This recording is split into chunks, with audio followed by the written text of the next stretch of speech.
तो भारतीय बाजारों में खरीदारी है, लेकिन खरीदारी थोड़ी सी कम होते हुए दिखाई पड़ रही है, खास तौर से फ्रंट लाइन इंडेक्स में। निफ्टी स्लोली एंड स्टेडली तेजी को अपनी कम कर रहा है। सेंसेक्स भी अब 0.5% के आसपास की बढ़त दिखा रहा है। Nifty bank on the verge of getting in red वाली सिचुएशन में, यानी कि लाल निशान में आने की तैयारी में कर रहा है। एक बार निफ्टी बैंक लेकर आए कि वहां पर एकाएक बिकवाली और तेजी से बढ़ी है, तो वहां पर ऑलमोस्ट लाल निशान में आने की तैयारी में निफ्टी बैंक करता हुआ दिखाई पड़ रहा है। और सेंसेक्स और निफ्टी फिर भी हरे निशान के अंदर कामकाज करते हुए दिखाई पड़ेंगे। निफ्टी बैंक में एक स्टीप ड्रॉप और बिल्कुल फ्लैट होकर अभी कामकाज होते हुए।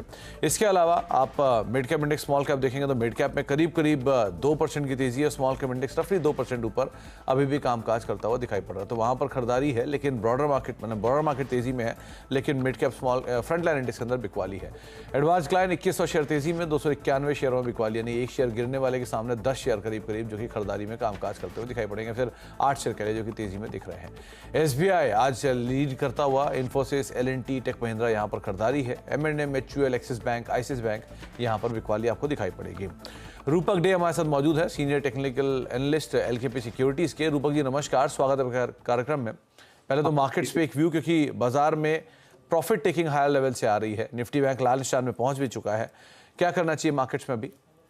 जी, मार्केट में मेरे ख्याल से मूवमेंट जो है वो एक वोलेटाइल रहेगा। वन साइडेड मूवमेंट नहीं रहेगा, एटलीस्ट सपोर्ट ग्रहण सेशन से पहले तो नहीं रहेगा। तो फिलहाल जो लेवल्स दिख रहे हैं 22,500 नीचे में और 22,800 ऊपर में, ये रेंज के अंदर निफ्टी वोलेटाइल रह सकता है। और बैंक निफ्टी की बात करें तो 48,500 और 49,500 के बीच में ऑसिलेट करेगा। मोरलेस एक रेंज के अंदर रहेगा। नीचे के लेवल में बाई करना चाहिए, ऊपर के लेवल्स के लिए ऊपर के लेवल जाए तो प्रॉफिट बुक करना चाहिए। तो ओवरऑल सेंटिमेंट वोलेटाइल है, तो हम लोगों को भी उसी हिसाब से ट्रेड करना होगा। तो थोड़ा सा सेंटिमेंट चॉपी है, तो उसके हिसाब से आप ट्रेड करके चलिएगा। और वैसे भी हायर लेवल से प्रॉफिट टेकिंग आती हुई दिखाई पड़ भी सकती है। रूपक सर, कुछ स्टॉक जिन पे आपका फोकस है? जैसे कि आईटी स्टॉक में हम लोग बाइंग दिख रहे हैं। तो एक स्टॉक है ओएफएसएस, इसने एक प्रीवियस जो 1 महीने का कंसोलिडेशन है उसके ऊपर निकाल लिया आज कोई तो वॉल्यूम। तो मेरे ख्याल से 8800 तक जा सकता है शॉर्ट टर्म में। नीचे एक स्टॉप लॉस मेंटेन करना होगा 7700 पे। तो दूसरा 7700 का स्टॉक, स्टॉप लेके आप लॉन्ग जाएंगे ओरेकल में। दूसरा नाम? दूसरा है रैमको सीमेंट। रैमको सीमेंट एक कंसोलिडेशन फेज में है। ब्रेकआउट अभी ठीक से आया नहीं, बट ओवरऑल एक पोजीशन में है कि एक ब्रेकआउट लाने का 800 के ऊपर स्ट्रेंथ आएगा और 800 के ऊपर स्टॉक 860 तक जा सकता है। नीचे एक स्टॉप लॉस मेंटेन करना होगा 770 पे। 770 के आसपास का एक स्टॉप लेकर आप रैमको सीमेंट को भी लॉन्ग साइड पे देख सकते हैं। ओरेकल वैसे भी आउट परफॉर्म कर रहा है आज के बाजार में। एक बार ये मिड कैप गेनर लूजर के ऊपर नजर डाल लेते हैं। मिड कैप इंडेक्स में हालांकि है तो खरीदारी, करीब 917 अंक ऊपर है, 2% की तेजी है, लेकिन तेजी थोड़ी सी कम हुई है। इंट्राडे हाई 52,700 और अभी करीब 52,186, तो करीब 600 अंक ऊपरी स्तरों से मिड कैप इंडेक्स जरूर वाइप आउट होते हुए दिखाई पड़े। कुछ स्टॉक्स के ऊपर नजर डाल लेते हैं जहां पर आज अच्छा मूव देखने को मिल रहा है। तो ये मिड कैप इंडेक्स है जहां पे करीब हायर लेवल से बिकवाली, लेकिन फिर भी खरीदारी है। कुछ स्टॉक स्पेसिफिक अगर बात किया तो सरकारी बैंकों के अंदर अच्छी खरीदारी है। सेंट्रल बैंक ऑफ इंडिया 4.5% ऊपर, पंजाब एंड सिंध बैंक 3.5% ऊपर, इंडियन बैंक 3.5% ऊपर और आईओबी करीब 3.5% के आसपास का उछाल यहाँ है। ऑटो एंसिलरी शेयरों में खरीदारी है तो Exide 5%, Amara Raja battery 5%, Bharat Forge 2.5%, Eicher motor करीब 2.5% तेजी यहाँ पर देखने को मिल रही है। इसके अलावा आज रियल एस्टेट स्पेस का दिन है तो मैक्रोटेक 6%, ब्रिगेड 12%, शोभा डेवलपर्स 6% और साथ साथ प्रेस्टीज स्टेट करीब 5% उछाल यहाँ पर देखने को मिल रहा है।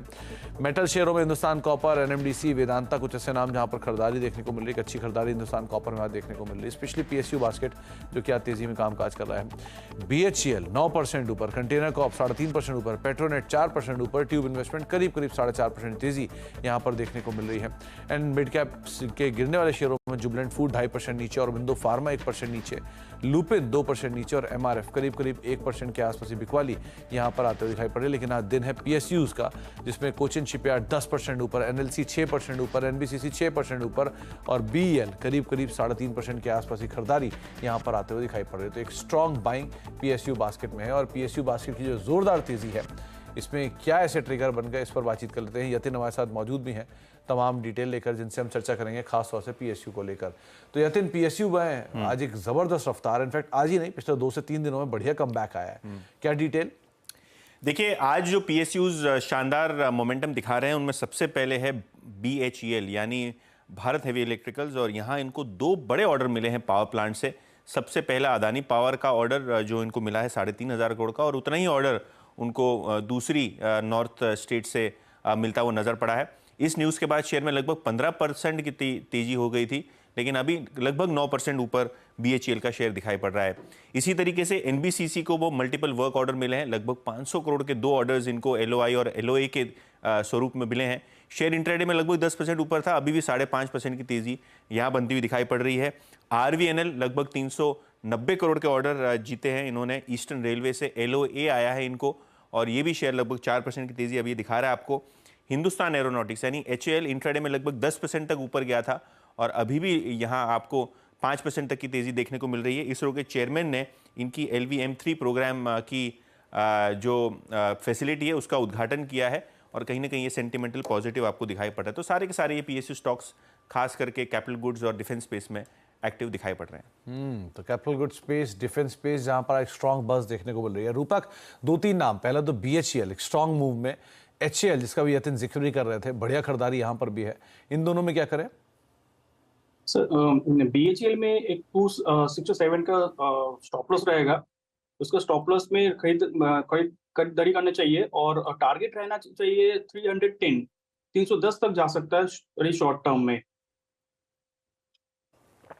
और एचएएल को लेकर आपकी राय?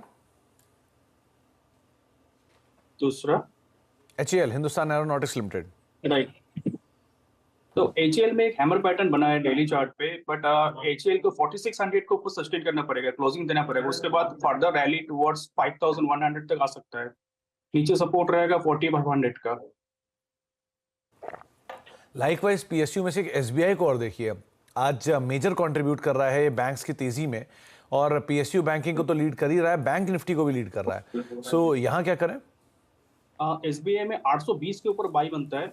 ऐसे फिलहाल तो कल तो एक रिवर्सल पैटर्न बनाया डेली चार्ट पे, बट 820 के ऊपर स्ट्रेंथ बनेगा। 820 के ऊपर रहता है, क्लोजिंग देता है तो 860 तक आ सकता है वेरी शॉर्ट टर्म में। नीचे सपोर्ट रहेगा 800 का। तो 800 का सपोर्ट देख के आप लॉन्ग देख सकते हैं, लेकिन 825 के ऊपर जो कन्विक्शन है वो आता हुआ आपको दिखाई पड़ सकता है। आगे बातचीत करूंगा रूपक से, लेकिन एक और इम्पॉर्टेंट ट्रिगर है सिटी गैस डिस्ट्रीब्यूशन कंपनीज को लेकर, जहां पर आज जोरदार तेजी है। कुछ ब्रोकरेज हाउसेज यानी कि सिटी की तरफ से एक रिपोर्ट आई है सिटी गैस डिस्ट्रीब्यूशन कंपनियों के ऊपर, जिसके बाद एक अच्छा अपमूव आता हुआ दिखाई पड़ा है।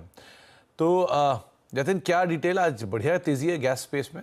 बिल्कुल, और सिटी की रिपोर्ट आई है गैस सेक्टर पे, क्योंकि सिटी को लगता है कि इस बार की जो सरकार है उसका फोकस रहेगा नेचुरल गैस को जीएसटी के एम्बिट में लाना, यानी जीएसटी के अंदर शायद नेचुरल गैस का समावेश हो सकता है। सेक्टर में गेल, आईजीएल, एमजीएल जैसे टॉप नाम उनको पसंद है, क्योंकि सिटी गैस डिस्ट्रीब्यूशन में आप देखेंगे अच्छी ग्रोथ देखने को मिल रही है, और कहीं ना कहीं कंसोलिडेशन का बेनिफिट लार्जर और बड़े सिटी गैस डिस्ट्रीब्यूशन कंपनीज को होगा, जैसे कि आईजीएल और एमजीएल। एनडीए जो है गैस को जीएसटी के पर्व्यू में लाएगी, और पूरे वैल्यू चेन में अगर जीएसटी पे आ जाता है नेचुरल गैस, तो पूरे वैल्यू चेन को फायदा होता हुआ दिखाई पड़ेगा, जहां उनको गेल, आईजीएल और एमजीएल इस क्रम में शेयर्स पसंद पड़ रहे दिखाई हैं। तो यहाँ पर आप city gas distribution space, in fact ये थे ना, एक एचडीएफसी बैंक में भी रिपोर्ट आई थी जी, 1900 के अराउंड टारगेट्स थे, उस पे क्या डिटेल है? बिल्कुल, वो यूबीएस की रिपोर्ट थी जहां 1900 का टारगेट दिया एचडीएफसी बैंक ने, और उनको लगता है कि एमएससीआई में शायद इनका वेटेज बढ़ेगा, और वेटेज बढ़ेगा तो 3 से $6.5 बिलियन तक की यहाँ खरीदारी आपको आती हुई नजर पड़ेगी, यानी 20,000 से 40,000 करोड़ तक की बाइंग आपको एचडीएफसी बैंक में आती हुई नजर पड़ सकती है। वैल्यूएशन के लिहाज से, नेट इंटरेस्ट मार्जिन और आरओए के इंप्रूवमेंट के लिहाज से भी यूबीएस को एचडीएफसी बैंक पसंद आ रहा है। तो कहीं ना कहीं ये एक स्टॉक है जहां प्राइवेट सेक्टर बैंकिंग में यूबीएस बुलिश यानी तेजी में दिखाई पड़ रहा है। तो एचडीएफसी बैंक हालांकि रिएक्शन फ्लैट है, लेकिन अदरवाइज आप इसमें एक बढ़िया तेजी की उम्मीद लगा सकते हैं यूबीएस की रिपोर्ट के हिसाब से। बहुत बहुत शुक्रिया इतनी तमाम डिटेल्स, तमाम खबरें हमसे शेयर करने के लिए, हमसे बातचीत करने के लिए। एक ब्रेक का वक्त हो गया, ब्रेक के बाद लौटते हैं और कुछ और इंपॉर्टेंट शेयर्स हैं उनके ऊपर तो बातचीत करेंगे ही साथ जो चुनावी सरगर्मियाँ हैं उनके ऊपर भी बातचीत होगी। छोटे से ब्रेक के उस तरफ।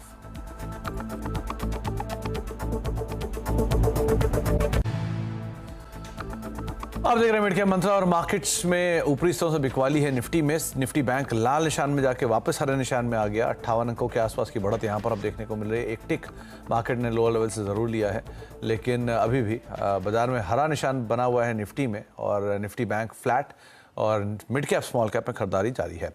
लेकिन दिल्ली में राजनीतिक हलचल तेज हो गई है और एक ओर भाजपा अध्यक्ष जेपी नड्डा के घर अहम बैठक चल रही है, तो दूसरी ओर सहयोगियों को साधने की रणनीति बनाई जा रही है। पूरी खबर जानने के लिए चलते हैं लक्ष्मण रॉय के पास।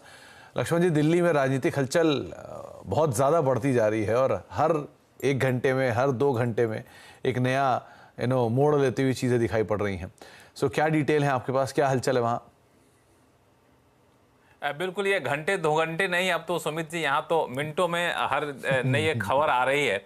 और आज दिल्ली जो बिल्कुल हलचल का केंद्र बना हुआ है, एक साथ कई सारी बैठकें चल रही हैं। अभी जेपी नड्डा के घर पे बैठक होनी है कुछ देर बाद, और वो बैठक जो है दरअसल भाजपा के वरिष्ठ नेताओं की बैठक है, जिसमें पीयूष गोयल भी रहेंगे, भाजपा के दूसरे नेता वहाँ पे रहेंगे, अमित शाह भी रहेंगे। और समझा जा रहा है कि नई सरकार का स्वरूप क्या हो, किस पार्टी को, किस सहयोगी दल को कितनी सीटें दी जाएं, किस हद तक जा सकते हैं सीट बंटवारे के लिए, किस मंत्रालयों को छोड़ सकते हैं, कहां पर बार्गेन करना चाहिए, इसको लेकर एक मोटा मोटी खाका वहां पर तैयार होगा, वहां पर रणनीति तैयार होगी।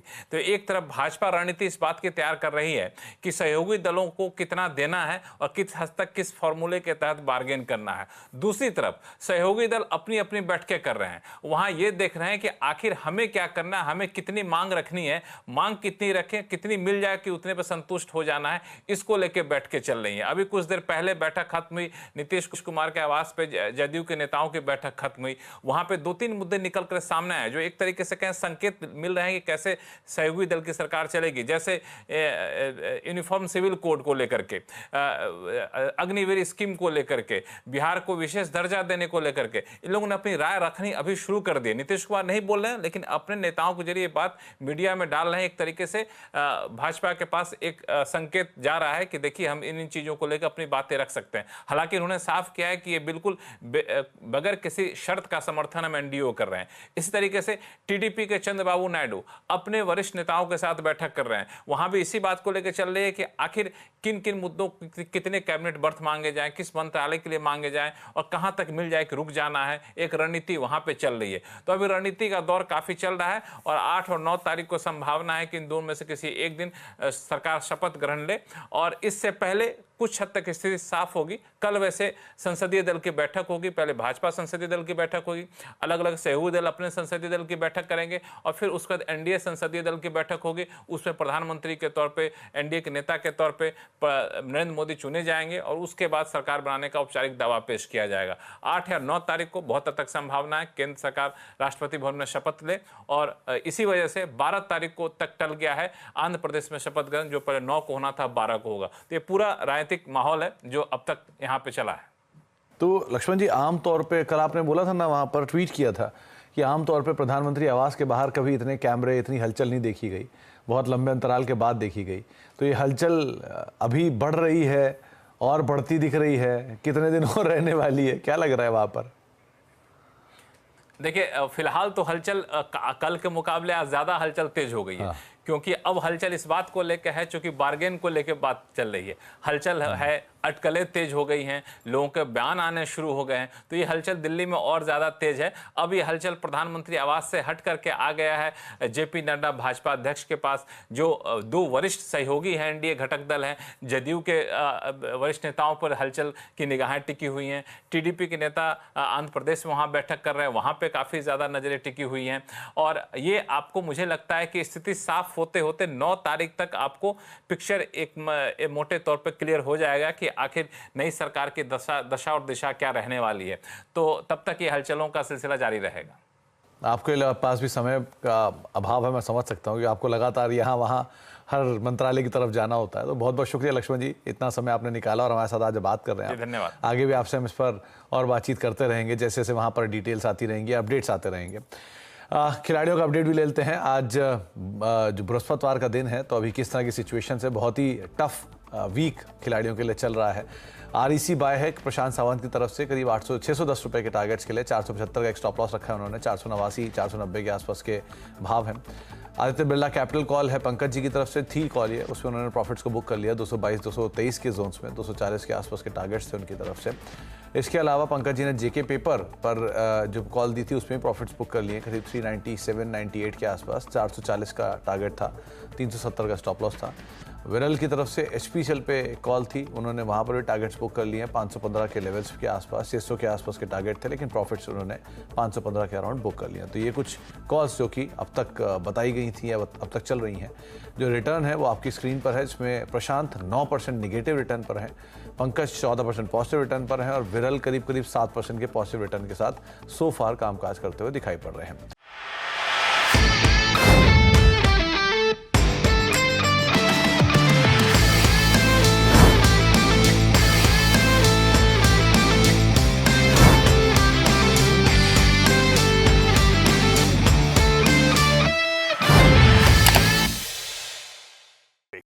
बता दें कि मनी कंट्रोल पर दिए गए विचार एक्सपर्ट्स के अपने निजी विचार होते हैं। वेबसाइट या मैनेजमेंट इसके लिए उत्तरदायी नहीं है। यूजर्स को मनी कंट्रोल की सलाह है कि कोई भी निवेश निर्णय लेने से पहले सर्टिफाइड एक्सपर्ट की सलाह लें।